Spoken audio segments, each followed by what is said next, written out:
question is, did General Moore and I know each other before this battle, or did we meet on that battlefield? Yes, we knew each other before, but not long before.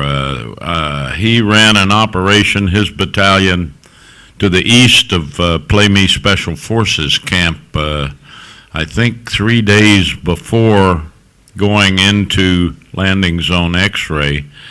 And I hooked up with the battalion and made that one day, one night operation. And Tony will remember that very well.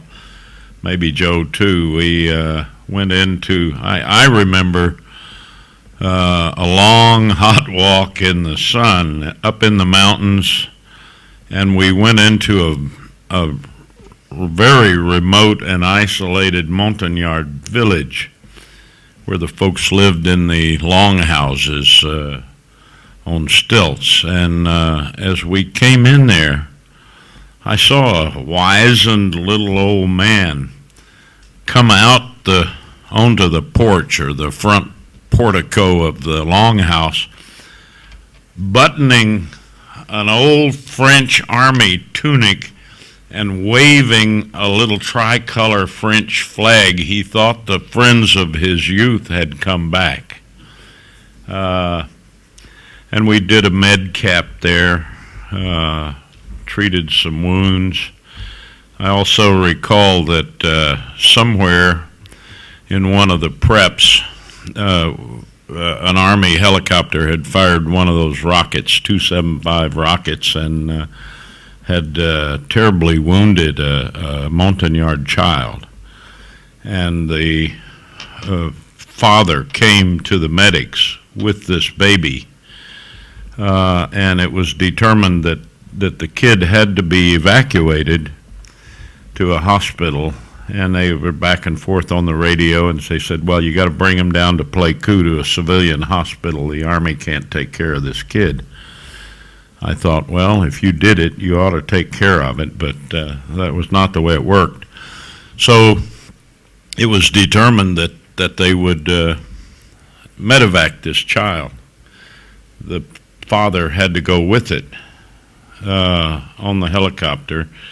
These are very remote people, very primitive people whose primary support, besides sort of scratch and burn agriculture, and was a crossbow, and they hunted with crossbows.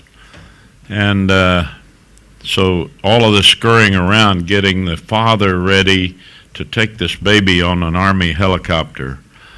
And they came out.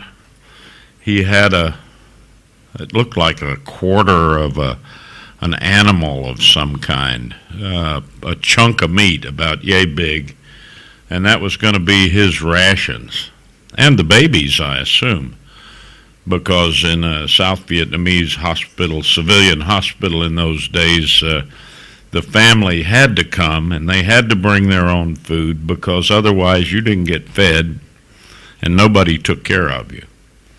And it was such a leap from the 17th century or maybe the 16th century for this people. And I just remember that father holding that baby tight, sitting in that helicopter, quivering with terror as it lifted off. And I'm sure he was wondering whether he was ever going to get back to his village, and I don't know the answer to that.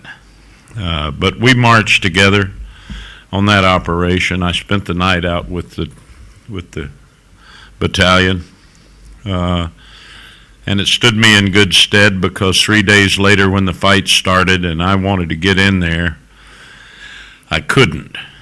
And there were 5 or 6 other reporters, photographers, in the fire support base at LZ Falcon, I believe. And included was my nemesis, Peter Arnett of the Associated Press.